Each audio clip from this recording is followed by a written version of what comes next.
అందరికీ నమస్కారం. నా పేరు Rama. 'I hate you Ravan' 34వ భాగం. రచయిత బుజ్జి గారు. అభి, నిధి, అరు, ఖ్యాతి నలుగురు ఇక Nishi birthday decoration cakes, sweets, snacks వాటి సెర్చ్ చేసే పనిలో ఉన్నారు. ఫంక్షన్ ఏం స్పెషల్స్ ఉండాలో సెలెక్ట్ చేస్తుంటారు. వాళ్ళ డ్యాడీతో మొదటి పుట్టినరోజు కదా! నిషికి చాలా స్పెషల్‌గా ఉండాలని, ఇంకా నిధి హస్బెండ్ అందరికి పరిచయం చేయాలి. అలానే నిషి స్కూల్ టీచర్స్‌ని, అలాగే స్టూడెంట్స్ ఇక అమిత్ గారి ఫ్రెండ్స్ అరు, బాబు గ్యాంగ్ కూడా ఉంది కదా! వాళ్ళని పొలిటికల్ లీడర్స్ నుంచి వాళ్ళ ఆఫీస్‌లో వర్క్ చేసి వాచ్‌మెన్ వరకు అందరికీ నిషి బర్త్‌డే ఇన్విటేషన్ వెళ్ళిపోతాయి. అరు మనుషులు ఇంకా అమిత్ గారి మనుషులందరూ ఇన్విటేషన్ కార్డ్స్ పంచడంలో ఉంటారు. ఇలా టిఫిన్, లంచ్ అయిపోయి 4:30 కావస్తుంది. ఫ్లైట్ దిగి అందరూ అమిత్ హౌస్ చేరుకుంటారు. నివేద్, శృతి, జీవ, వివి, గాయత్రి గారు, మను గారు, ఇంకా బామ్మ, ఇంకా వివి కొడుకు, శృతి కూతురు అందరూ అమిత్ గారి ఇంట్లో అడుగుపెడుతున్న క్షణం ఎదురుగా ఉన్న అభిని చూసి అందరూ అలానే చూస్తూ ఉంటారు. ఇది కల కాదు కదా! అని గాయత్రి గారు అయితే అభి అని అది నిజమా? అబద్ధమా? తేల్చుకోలేక కళ్ళు తిరిగి పడిపోతుంటే అమ్మ అని అభి ఫాస్ట్‌గా వచ్చి అమ్మ అని పిలుస్తాడు. బామ్మ, రామ అని ఏడుస్తూ చూస్తుంది. అభి గాయత్రి గారిని సోఫాలో పడుకోబెట్టి అమ్మ అని పిలుస్తూ ఉంటే ఆవిడ కళ్ళు తెరిచి అభి నువ్వేనా వచ్చావా? అని అభి ఫేస్ మొత్తం తడుముతూ ఏడుస్తూ హత్తుకొని అభి అని ఏడుస్తూ కొడుకుని కళ్ళారా చూసుకుంటుంది. అభి అమ్మ అని గాయత్రి గారు చేయి పట్టుకొని వచ్చేసానమ్మా అని అంటే అందరూ అభి చుట్టూ చేరి అభి అని వాళ్ళ బామ్మ అయితే రామ అని రామ చేయి పట్టుకొని ముద్దు పెట్టి ఇంకెప్పుడు ఇలా చెయ్యకు రామ ఈసారి నా గుండె ఆగిపోతుంది. నువ్వు కనిపించకపోతే అంటే నానమ్మ అలా అనకు అంటే మను గారు కళ్ళనీళ్లతో అభిని చూస్తూ ఉంటే మను గారి దగ్గరికి వెళ్లి హత్తుకొని సారీ నాన్న అంటాడు. మను గారు వచ్చావా అభి అని అభిని హత్తుకొని ఇంకెప్పుడు ఇలాంటి పిచ్చి పని చేయకు. నువ్వంటే నువ్వొక్కడివే కాదు అభి. మేమందరం నువ్వు లేని ఇన్ని సంవత్సరాలు ఉన్నాం. బ్రతికి ఉన్నాం అంతే. ఏదో బ్రతకాలి కదా అని నిన్ను చూసాక ఆనందంగా ఉంది. ఇంకెప్పుడు ఇలా వెళ్ళిపోకని అంటే వివి వచ్చి కోపంగా అభిని చెంపకు వేసి కొట్టి ఏడుస్తూ హత్తుకొని ఇలా ఎలా వెళ్ళిపోయావురా? నీ కోసం ఆ పిచ్చిది ఎలా అయిపోయిందో తెలుసా? నిసి, నిసి కోసమే బ్రతుకుతూ నువ్వొస్తావని వెయిట్ చేస్తూ ఉంది. ప్రశాంతంగా ఒక్క రోజైనా నిద్రపోయిందేమో అడుగు అని అంటే అభి నిధి వైపు చూస్తాడు. నిధి వస్తున్న కన్నీళ్ళు లాక్కొని అభి వైపే చూస్తుంది. నేను కావాలని మీ అందరికి దూరం వెళ్ళలేదు అంటే శృతి అన్నయ్య అని అభిని హత్తుకొని ఏడుస్తూ ఉంటే మా చిన్న పిల్లలా ఏడుస్తోంది. ఒక పాపకు తల్లి అయి ఉండి కూడా అంటే నువ్వు నీ కోడల్ని చూసేసావన్నమాట.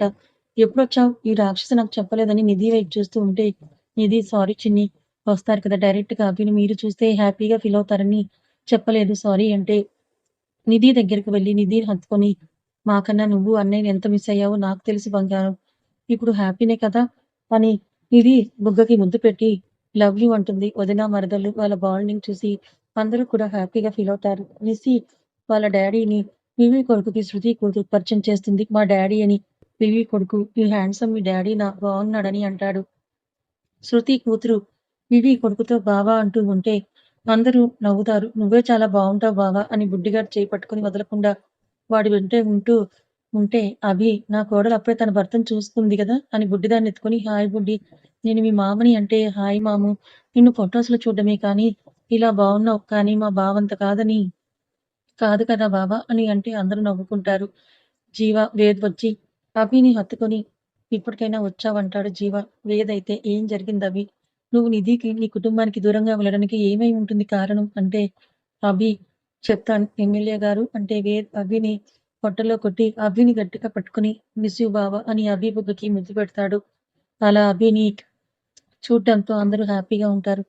విషయం ఏంటని అడుగుతూ ఉంటే అమిత్ గారు నిషి బర్త్‌డే తర్వాత మాట్లాడుకుందాం. ఇప్పుడు అందరూ మీరా చేసిన పాయసంతో నోరు తీర్చేసుకుందామని అంటే అందరూ నవ్వి ఓకే అంటారు. మెయిడ్స్ ఇద్దరొచ్చి పాయసం బౌల్స్ అందరికిచ్చి వెళ్తారు.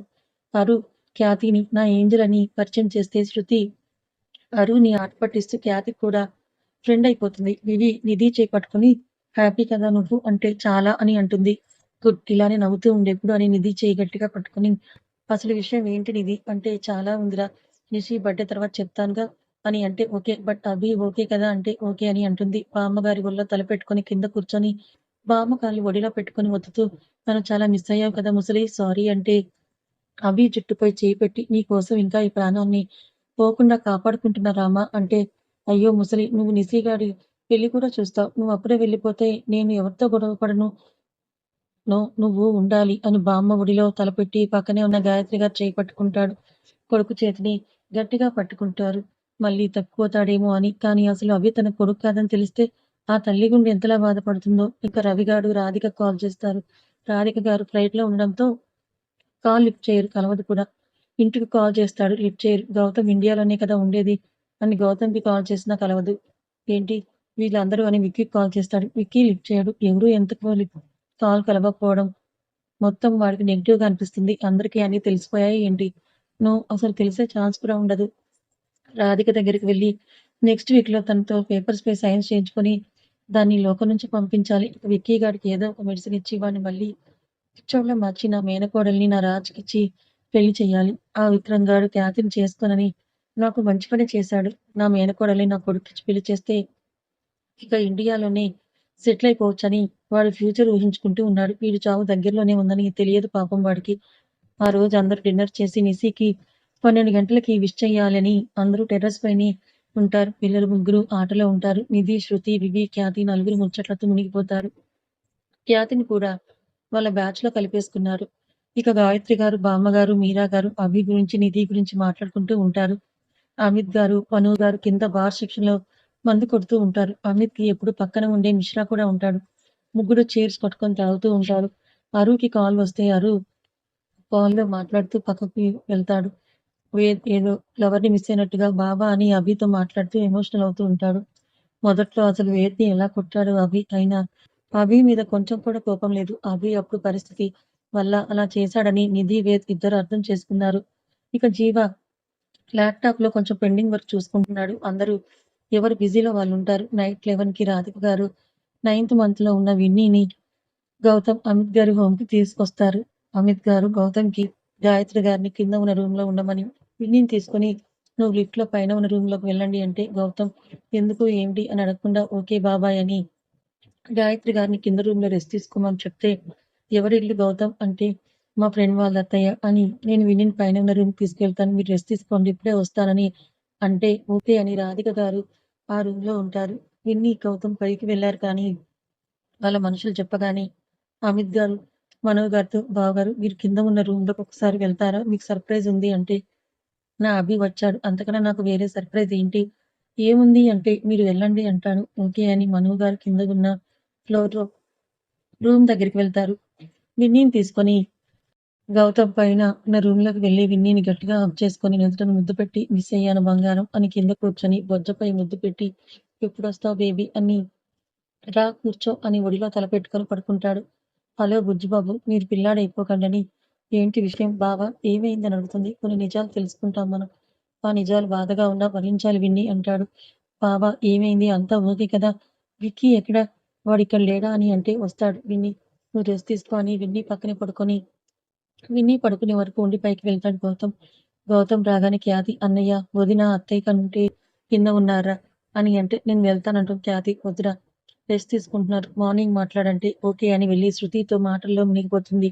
అప్పటికే 11:50 అవ్వడంతో అభి తన కూతురు కోసమే స్పెషల్‌గా ఆర్డర్ చేసిన కేక్ టేబుల్ మీద పెట్టి 12 అవ్వడం కోసం వెయిట్ చేస్తూ ఉంటారు. అర్ధరాత్రి శృతి జీవితాన్ని నాశనం చేసిన వాడు కూడా ఇండియాలో దిగుతాడు. అభి చేతిలో చచ్చేవాడే కానీ వాళ్ళ నాన్న వాడిని దేశం దాటించి బ్రతికేలా చేశాడు. ఈసారి మాత్రం ఆ యముడు కూడా నివేద్ నుంచి కాపాడలేరు రవిగాడితో. అభి వాళ్ళ మేనత్త భర్త శృతి జీవితాన్ని పాడు చేసిన అభి బావగాడు ఇంకా అభి మరదలు వీళ్ళందరూ కూడా రవిగాడి గ్యాంగ్‌లో ఉన్నారు. అభి అత్త అభి అంత ఆస్తి ఉన్న దిరాజుని అల్లుడు చేసుకోవాలని ఆశపడుతుంది. అభి మరదలు కూడా రాజుతో చాలా ఊహించుకుంటుంది. అందుకే అతడికి దగ్గరగా ఉంటూ వాడు దాన్ని ఎలా యూజ్ చేసుకున్నా మారు మాట్లాడకుండా రాత్రి పగలనే తేడా లేకుండా వాడితో కాపురం చేస్తుంది. ఒక దరిద్రపు బంధం మొత్తం. ఒక గ్యాంగ్‌లో ఉన్నారు మరి. వాళ్ళ పరిస్థితి ఏంటో చూడాలి. 12 అవ్వడంతో అందరూ నిషికి విష్ చేస్తారు. నిషికి వాళ్ళ డ్యాడీతో మొదటి పుట్టినరోజు కదా! హ్యాపీగా ఉంటుంది. వాళ్ళ డ్యాడీ చెయ్యి, మమ్మీ చెయ్యి పట్టుకొని ముగ్గురు కేక్ కట్ చేస్తారు. మొదటగా కేక్ వాళ్ళ డ్యాడీకి తినిపించి తర్వాత మమ్మీకి తినిపిస్తుంది. అందరూ నిషికి విష్ చేసి బర్త్‌డే విష్ చెప్పి కిందకి వెళ్ళిపోతారు. అప్పటికే టైం 2 అవుతుంది. గాయత్రి గారేమో మను ఎక్కడ ఉన్నారని చూస్తూ ఉంటారు. ఎక్కడా కనిపించని మనో గారి కోసం చూస్తుంటే అమిత్ గారు బావ నేను బార్ రూమ్‌లో ఉన్నాను. నేను ఐస్ కోసం వచ్చాను. మీరు వెళ్లి పడుకోండి చెల్లెమ్మ అని అంటే ఓకే అన్నయ్య అని గాయత్రి గారు వెళ్ళిపోతారు. నిజం తెలిస్తే నువ్వెంత బాధపడతావో కానీ కొన్ని నిజాలు దాయడం మంచిది కాదని అమిత్ గారు మిశ్రా గారి దగ్గరికి వెళ్తాడు. మిశ్రా గారితో కొత్త విషయం ఏమన్నా ఉందా మిశ్రా అంటే ఉంది భయ్యా. అభి వాళ్ళ మేనత్త, ఇంకా మామ, వాళ్ళ కొడుకు, కూతురు అందరూ రవి వైపే ఉన్నారు. ధీరాజ్‌తో అభి మేనత్త కూతురు పెళ్లి ఎలా అయినా చెయ్యాలని అభి అత్త ఆశపడుతోంది. కానీ ధీరజ్‌కి ఆ పిల్ల మీద లవ్ లేదు. యూజ్ చేసుకుంటున్నాడంతే. ఇంకా శృతి జీవితాన్ని నాశనం చేసి అభి చేతిలో నిధి అనుభవించిన బాధకి కారణం అయిన వాడు కూడా ఇప్పుడు వైజాగ్‌లో ఉన్నాడు. వాడిని మాత్రం వదలకూడదు భయ్యా! అంటే ఎవరిని వదలకూడదు. వాడి చావు కోసమే వాడే వచ్చాడు. బర్త్‌డే అయిపోయాక మనం వైజాగ్ వెళ్ళాలి. మన వాళ్ళకి ముందే చెప్పుంచు అంటే ఓకే భయ్యా! మరి మను గారు, రాధి గారి గురించి అందరికీ తెలిస్తే అని అంటే రాధిక్ గారు మను గారిని ఈ విషయం ఎవరికీ చెప్పనివ్వదు. ఆమె మనసు చాలా మంచిది. ఇప్పుడు విక్రమ్ లేడని తెలిస్తే తట్టుకోగలదా? కానీ ఈ విషయం వైజాగ్ వెళ్ళాకే చెప్పాలని ఓకే మిశ్రా వెళ్ళి పడుకో అని అమిత్ గారు మీరా గారి దగ్గరికి వెళ్తారు. రిషి గారు వాళ్ళ డాడీ, మమ్మీ మధ్యలో పడుకొని ఇద్దరు చేయి పట్టుకొని హ్యాపీగా పడుకుంది. అభి బాబేమో బుజ్జి అని పిలుస్తూ ఉంటే నోరు మూసుకొని పడుకో టైం చూసావా 3 అవ్వొస్తుంది. రేపు మార్నింగ్ టెంపుల్‌కి వెళ్ళాలి. ఇప్పుడు నువ్వు మళ్ళీ మొదలు పెడితే ఇప్పటికి కాదు పడుకో అని అంటే అచ్చా! నీ పర్మిషన్ ఎవరికి కావాలి పో అని నిషిని ఇప్పటికప్పుడు నిధి సైడ్‌కొచ్చి నిధిని ఎత్తుకొని ఆ రూమ్‌లో అటాచ్‌గా ఉన్న ఇంకో రూమ్‌లోకి నిధిని తీసుకువెళ్ళి మరోసారి ఇద్దరు ఒక్కరుగా మారతారు. రావణ్ అని ముద్దుగా తిడుతూ భర్త పంచుతున్న ప్రేమని ప్రేమగా స్వీకరిస్తుంది. అభి నిధి నుదుటన ముద్దు పెట్టి ఐ లవ్ యూ అని చెప్పి మనం బాగా కష్టపడితేనే కదా బంగారం. నిస్సి గాడికి ఒక బుడ్డి తమ్ముడు వస్తాడు అంటే అవునవును నీ కూతురు తమ్ముడినివ్వాలని నన్ను మొత్తం పీల్చి పిప్పి చేస్తున్నావు రావణ్. నిన్ను తట్టుకోవడం కష్టమవుతుంది అంటే గ్యాప్ వచ్చింది కదా బంగారం. ఇక డైలీ ఉంటుంది కదా అలవాటవుతుందని నిధి పెదవులందుకొని ముద్దు పెట్టి మరోసారి నిధిని తన సొంతం చేసుకొని ఇద్దరు ఫ్రెష్ అయ్యి వచ్చి నిషి దగ్గర పడుకుంటారు. అలా పడుకున్న వాళ్ళు మార్నింగ్ 6కి లేస్తారు. అభి, నిధి 1 అవర్ మాత్రమే పడుకున్నారు. పాపం నిద్ర మత్తులో రావని తిడుతూ ఉంటుంది. కూతుర్ని చూస్తాడు. పద్జని ఉంటుంది. నుదుటన ముద్దు పెట్టి హ్యాపీ బర్త్‌డే నిసి తల్లిగా అని తిడుతూ ఉన్న నిధి పక్కకు చేరి నిద్ర సరిపోలేదా బంగారం అని అతడి గుండెల మీద పడుకోబెట్టుకొని పడుకో. ఒక 2 అవర్స్ ఏం కాదు. అత్తమ్మ, అమ్మ ఉన్నారు కదా! వాళ్ళు చూసుకుంటారు. మనం లేచి ఫ్రెష్ అయ్యి టెంపుల్‌కి వెళ్దాం ఓకేనా? అని నిధిని పట్టుకొని అంతే కళ్ళు మూసుకుంటాడు. మను గారు రూమ్ దగ్గరికొచ్చి ఈ రూమ్‌లో నాకు సర్ప్రైజ్ ఏముంది అనుకుంటూ డోర్ నాక్ చేస్తే గౌతమేమో అని రాధి గారు వచ్చి డోర్ తీసి ఎదురుగా ఉన్న మనుని చూసి షాక్ అవుతుంది. మను ఏంటి ఇక్కడ అని మను గారు తన ఎదురుగా ఉన్న రాధి గారిని చూసి ఏంటి నాకు హృదిలా కనిపిస్తుందని అనుకొని అయినా రాధి లేదు కదా అని మరోసారి అలానే చూస్తూ ఉంటే రాధి గారు మను అంటారు. ఆ పిలుపు రాధి గారిదే అని అర్థం చేసుకొని అంటే తన ఎదురుగా ఉన్నది రాధీనే అని రాధీని చూస్తూ నువ్వు బానే ఉన్నావా అని అంటూ రాధి చెయిన్ పట్టుకొని రాధిక అంటే మను అని మనోహర్‌ని హగ్ చేసుకుంటుంది. మను గారు రాధి నువ్వు బానే ఉన్నావా? నీకేం కాలేదా? అని అంటే మను అసలు నువ్వేంటిక్కడ అంటే రాధి అసలు విషయం చెప్పు. నువ్వు లేవని ఆ రవిగాడు ఆ రోజు హాస్పిటల్‌లో చెప్పాడు. నువ్వు మన కొడుకు ఇద్దరు కూడా లేరని వాడు చెప్పాడు అంటే ఏంటి రవి చెప్పాడా? ఏమని చెప్పాడు అంటే, "నువ్వు, బాబు ఇద్దరు" అని చెప్పలేక రాధి ఫేస్ చేతుల్లోకి తీసుకొని, "రాధి నువ్వున్నావు. నీకేం కాలేదు. మన కొడుకెక్కడ?" అని అంటూ ఉంటే, రాధి గారు మను గారితో, "మను మీరెలా ఉన్నారు? మీ వైఫ్ బావుందా?" అని మను గారికి దూరం జరిగి సారీ అని చెప్తుంది. రాధిక గారికి తన హద్దులు తెలుసు. అందుకే మను గారికి దూరం జరిగితే, మను గారు రాధి చేయి పట్టుకొని, "సారీ రాధి" అంటాడు. ఏమీ మాట్లాడదు. మను గారు పట్టుకున్న చేతిని విడిపించుకొని, "ఇదెవరిల్లు?" మను అంటే, "నా కోడలు నిధి వాళ్ళ హౌస్. రేపు నా మనవరాలి బర్త్‌డే అంటే, మరి గౌతమ్‌కి మీ అబ్బాయి ఎలా తెలుసు అంటే, మీటింగ్స్‌లో ఏమైనా పరిచయం అయి ఉంటారు అని మనసులో అభి ఇన్ని రోజులు ఎక్కడున్నాడు? మరి నేను అడగలేదు. మరి గౌతమ్ ఎలా తెలుసు? అభికి తెలుసుకోవాలి అని అసలు రవి ఆ రోజు అలా ఎందుకు చెప్పాడు? రాధి నా కొడుకు లేడని అంటే వాడు రాధిక మీద వాడికి కన్నుందేమో అని సైడ్ చేసి రాధి మనసులో ప్లేస్ సంపాదించుకొని ఉంటాడా? అని రాధి గారితో మీ హస్బెండ్ రవి రాలేదా అంటాడు. ఆ మాటకి ఎర్రని కళ్ళతో చూస్తుంది. మను గారు నిజమే కదా! రాధిక నువ్వు రవి భార్యాభర్తలా అని నా కొడుక్కి వాడిని తండ్రిని చేశావు కదా అని నా కొడుకు ఎలా ఉన్నాడు? ఉన్నాడా? మీకు అడ్డుగా ఉన్నాడని నా కొడుకుని ఎక్కడైనా అంటే రాధిక గారికి బాధగా ఉంటుంది. మనసులో నన్ను బాగా అర్థం చేసుకున్నావు మను అని ఆయన బావున్నారు. నా కొడుకు బావున్నాడని ఓకే. మనోహర్ గారు మీకోసం మీ కుటుంబం ఎదురు చూస్తూ ఉంటుంది. వెళ్ళండి. గుడ్ నైట్ అని చెప్తుంది. రాధి గారిని చూసిన సంతోషం కన్నా రాధి, రవి ఇద్దరు భార్యాభర్తలుగా ఎన్ని సంవత్సరాలు ఉన్నారంటే వాళ్ళ మధ్య అంతా బాగానే ఉందని అర్థం కదా! అందుకే ఇంకా రాధిక గారితో ఏం మాట్లాడలేక బయటకి వెళ్ళిపోతాడు.